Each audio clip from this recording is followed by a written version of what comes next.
नमस्कार दोस्तों, आज की इस वीडियो में बात करने जा रहे हैं कि जॉब के साथ कैसे पढ़ाई करना है। ये जब आपकी शादी हो गई है तो आप कैसे पढ़ाई करोगे। देखो, लड़कियों का शादी हो जाता है तो लड़कियां पढ़ाई कर लेती है। शादी के बाद भी लड़कियां करियर बना लेती है, सफल भी हो जाती है, क्योंकि उनको पति सपोर्ट करता है, वो कामयाब हो जाती है। लेकिन लड़के शादी के बाद उनके जिम्मेदारियां आ जाती है, पैसा कमाना होता है, बच्चों को संभालना होता है, तो लड़के शादी के बाद अपना करियर छोड़ देते हैं, अपना सपना तोड़ देते हैं। लेकिन इस वीडियो को देखने के बाद मैं आपको यही कहूँगा कि आप जब ये पूरा वीडियो देखोगे तो आपको इतना अच्छा लगेगा, आप समझ जाओगे कि कैसे शादी के बाद आपको अपना करियर बनाना है और कैसे शादी के बाद अपनी पत्नी को समझाना है कि पढ़ाई का क्या महत्व है। आप अपनी पत्नी को बताइए कि आप क्या बनना चाहते हो, आपका सपना क्या है। जो आपसे प्यार करती है, जो आपकी पत्नी है, उसको अगर आप अच्छे से बोलोगे, चाहे आपकी गर्लफ्रेंड हो या बीवी हो, उसको आप प्यार से बोलो कि देखो मेरा सपना ये है, मैं ये करना चाहता हूँ, इसके लिए मुझे इतना समय लगेगा, तो मेरा सपोर्ट करो, तो मुझे समझो। अच्छी बीवी होगी, समझेगी आपको, साथ भी देगी। तो कैसे करना है वो सब कुछ मैं डिटेल में आपको बताऊंगा। इससे क्या होगा कि आपकी भी जो परेशानियां हैं कि शादी के बाद कैसे पढ़ाई करता है, शादी के बाद कैसे कामयाब बने, तो सब कुछ इस वीडियो के ज़रिए आपको पता चल जाएगा। इसमें मैं आपको एक एक चीज़ डिटेल में बताऊंगा। तो चलिए वीडियो को शुरू करेंगे। देखो, मैंने यहाँ पहले से बना कर रखा है। देखो, शादी के बाद ये जॉब के साथ कैसे पढ़ाई करना है, कैसे कामयाबी मिलेगा वो समझो। ये सिर्फ लड़कों के लिए है। लड़कियां तो शादी के बाद पढ़ाई कर लेती है क्योंकि उनको तो पति सपोर्ट कर देता है, तो लड़कियों के उतना दिक्कत नहीं होता है लड़कियों को, लेकिन लड़कों को दिक्कत होता है। तो देखो, सबसे पहली चीज़, आप सवेरे उठ के पढ़ाई कर सकते हो 4 बजे से 7 बजे तक। सुबह जल्दी उठ जाओ, 4 बजे से 7 बजे तक पढ़ लो, कोई दिक्कत नहीं है, 3 घंटे पढ़ लो। फिर 7 बजे से 8 बजे तक फ्रेश हो जाओ और फिर अपनी नौकरी करने चले जाओ। 6 घंटे, 8 घंटे, 8 घंटे से ज़्यादा की नौकरी नहीं होती है कहीं भी। 8 बजे जाओगे तो शाम 8 बजे तक आप फ्रेश, सब कुछ हो जाएगा। 8 या 9 घंटे की नौकरी होती है, मैंने यहाँ जैसे लिखा है। फिर आप 9 बजे जैसे ही फ्रेश हो जाते हो तो 9 बजे से लेकर के 11 बजे तक आप पढ़ाई कर लो। 2 घंटा आप आराम से पढ़ाई कर लो और फिर 12 बजे आप सो जाओ। 12 बजे से 4 बजे तक की नींद ले लो। अब बहुत सारे लोग कहेंगे कि हम अपने वाइफ से कैसे बात करें। हम अगर आएंगे, नौकरी करेंगे, परीक्षा की तैयारी करेंगे, तो वाइफ से कब बात करेंगे। करोगे वाइफ से बात, वो भी मैं बता रहा हूँ। देखो, कैसे बात करना है वाइफ से, ये मैं बता रहा हूँ। वाइफ आपके सामने भी है, वाइफ या गर्लफ्रेंड आपकी है ना, वो कभी छोड़ के तो नहीं जा रही है ना, ज़िंदगी पड़ा हुआ है ना, उसके साथ ही ज़िंदगी गुजारनी है। तो जो लड़की समझदार होगी, जो औरत समझदार होगी, वो कभी आपसे शिकायत नहीं करेगी कि मुझे टाइम नहीं देते, क्योंकि वो समझे, जो तुम्हारी वाइफ है वो समझेगी कि देखो ये नौकरी भी कर रहा है, पढ़ाई भी कर रहा है, तो इसके पास समय है नहीं कि ये मुझसे बातें करेगा। जो वाइफ समझदार होगी वो कभी भी आपको ये नहीं कहेगी कि मुझे टाइम नहीं देते, कि उसके दोस्त ने कुछ बोल दिया उस पर, क्योंकि उसको पता है कि मेरा पति मेहनत कर रहा है दिन भर, उसके बाद उसको जो समय मिलता है उसमें वो पढ़ाई कर रहा है। सिर्फ उसको 5 घंटे ही मिलता है, तो उस 5 घंटे में अगर वो मुझसे बात करेगा तो पढ़ेगा कैसे। तो शादी के बाद अगर आप तैयारी कर रहे हो तो सबसे पहले अपनी पत्नी को बताओ कि पढ़ाई का क्या वैल्यू है, पढ़ाई करने से क्या होगा। तो आपकी पत्नी समझदार होगी तो आपको डिस्टर्ब नहीं करेगी।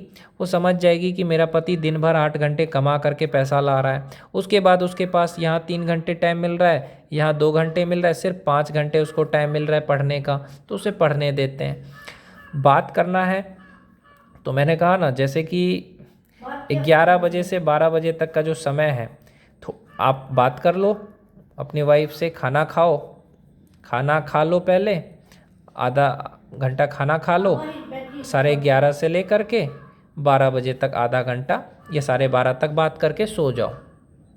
तो वाइफ को भी तुमने टाइम दे दिया। जो समझदार बीवी होगी वो शिकायत नहीं करेगी कि मुझे 1 घंटा ही बात करते हो, क्योंकि उसको पता है कि मेरा पति जो है वह 8 घंटे काम कर रहा है, उसके पास सिर्फ 5 घंटे हैं पढ़ाई करने के लिए। तो जो समझदार बीवी होगी वो कहेगी कि अरे आप काम कर लीजिए, पढ़ लीजिए। आप उससे चाहे आधा घंटा बात करो, चाहे 1 घंटा करो, अगर सच में प्यार होगा तो आपको कभी नहीं छोड़ेगी और ना कभी आपसे शिकायत करेगी।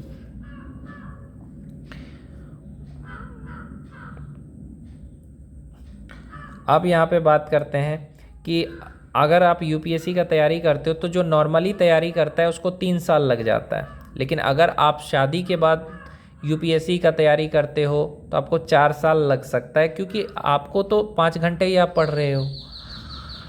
अब बात करते हैं कि अगर आप विदेश में नौकरी कर रहे हो, 2 महीने नौकरी कर रहे हो, 1 महीने आपको छुट्टी मिल रहा है, तो आपको टोटल मिला करके 4 महीने मिल रहा है, छुट्टी मिल रहा है 4 महीने। तो 4 महीने में ही आपको तैयारी करना है, तो आप लाइब्रेरी ज्वाइन कर सकते हो। जैसे 8 बजे से 12 बजे तक 4 घंटे, फिर 12 से 6, 6 से 8, आपको सिर्फ 1 महीना में 2 महीने का पढ़ाई करना है। तो आप इस तरह से पढ़ाई कर सकते हो, आपको मेहनत ज़्यादा करना पड़ेगा। और फिर 9 से 1 11, ये भी टाइम आपको याद रखना है। तो 2 2 4, देखो 8, देखो 4 6 10, 2 12, 2 14, 14 साल आप अगर 2 साल आप तैयारी करने में लगेगा। एसएससी का अगर तैयारी कर रहे हो, रेलवे का तैयारी कर रहे हो, तो नौकरी के साथ अगर आप करोगे तो आपको 2 साल लगेगा। बिना नौकरी के, नौकरी छोड़ करके तैयारी करोगे तो साल भर में हो जाएगा। ये अगर आपको नौकरी नहीं है, तैयारी कर रहे हो, तो 1 साल में हो जाना चाहिए एसएससी रेलवे का तैयारी। लेकिन आप अगर नौकरी के साथ कर रहे हो तो आपको 2 साल का समय लग सकता है। तो जैसे कि मैंने आपको वीडियो में पूरा डिटेल में बताया कि कैसे आपको नौकरी के साथ ये शादी के बाद कैसे तैयारी करना है, तो आप समझ गए होंगे। शादी के बाद अगर आप नौकरी कर रहे हो तो आपको 5 घंटे मिलते हैं समय, अगर आप डेली नौकरी कर रहे हो। विदेश में नौकरी कर रहे हो तो आपके पास 4 महीने का समय मिलता है, क्योंकि 2 महीने नौकरी कर रहे हो, 1 महीने छुट्टी मिल रहा है, उसमें ही आपको तैयारी करना है। तो इस तरह से आप अपने वाइफ को समझाओ कि पढ़ाई का क्या वैल्यू है, पढ़ाई करने से आप क्या बनोगे, आपका करियर में क्या करना है। जब आपकी वाइफ समझदार होगी तो आपका ज़्यादा समय नहीं लेगी, वो समझ जाएगी कि मेरा पति करियर बना रहा है, वो मुझसे भले 1 घंटा बात करे रात को, चाहे आधा घंटा बात करे, मुझे उसी में खुश रहना है। जो बीवी समझदार रहे वो अपने पति को कलेक्टर बना सकती है, अपने बॉयफ्रेंड को कलेक्टर बना सकती है। 12th फेल फिल्म देखा है, किस तरह से लड़की ने लड़के को आईपीएस बना दिया। तो लड़की ऐसी होती है, अगर तुम अपनी पत्नी को अच्छे से बात करोगे, प्यार से बात करोगे कि देखो मेरा कैरियर है, तो वो तुम्हें सपोर्ट करेगी, साथ देगी, समझे। लेकिन अगर तुम उसे समय ही नहीं दोगे, वो भी गलत बात है। मैं ये नहीं कह रहा हूँ कि समय मत देना पत्नी को समय ज़रूर दो। अगर तुमने उससे शादी की है, वो इंसान सिर्फ तुमसे प्यार करती है, तो तुम उससे 1 घंटा टाइम दे सकते हो, उससे बात करो, उसका भी तकलीफ़ को समझो, उसका भी सुख दुख में उसका साथ दो। और पत्नी को भी कहना चाहूँगा कि आप औरतों से भी कहना चाहूँगा कि आप भी लापरवाही से मत रहो कि आप नहा लोगे, ये कुछ भी ऐसा करोगे जिससे कि आपकी तबीयत ख़राब हो जाए, ऐसा काम मत करो। पति को ज़्यादा डिस्टर्ब मत करो कि मुझे टाइम नहीं देते। पति से लड़ाई मत करो, पति को कभी गुस्से में झगड़ा करके छोड़ के मत जाओ। इस सब से आपका पति का दिमाग जो है उसमें बहुत ज़्यादा प्रेशर आएगा, दुख होगा कि मेरी पत्नी मुझे छोड़ के चली गई। तो कभी भी पति को छोड़ना नहीं है, पति से कभी भी नाराज़ नहीं होना है, कभी भी लापरवाही से काम नहीं करना है।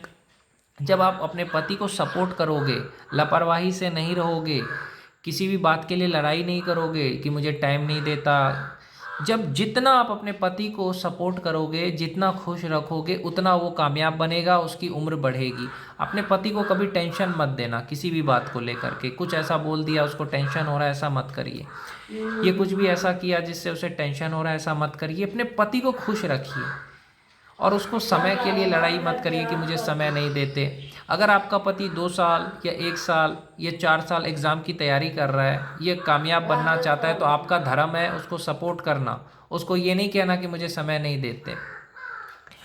ये अगर आपका पति कह रहा है कि मुझे 4 साल बच्चे नहीं पैदा करना है, तो आपको समझना है कि ठीक है बाद में कर लेंगे। तो जो पति को समझे कि हाँ पति मेरा करियर बना रहा है, 4 साल नहीं चाहता है बच्चा तो नहीं करना है, या पति जो कह रहा है वो अगर आप मानोगे तो आपका जो एक वैवाहिक जीवन है वो अच्छा रहेगा।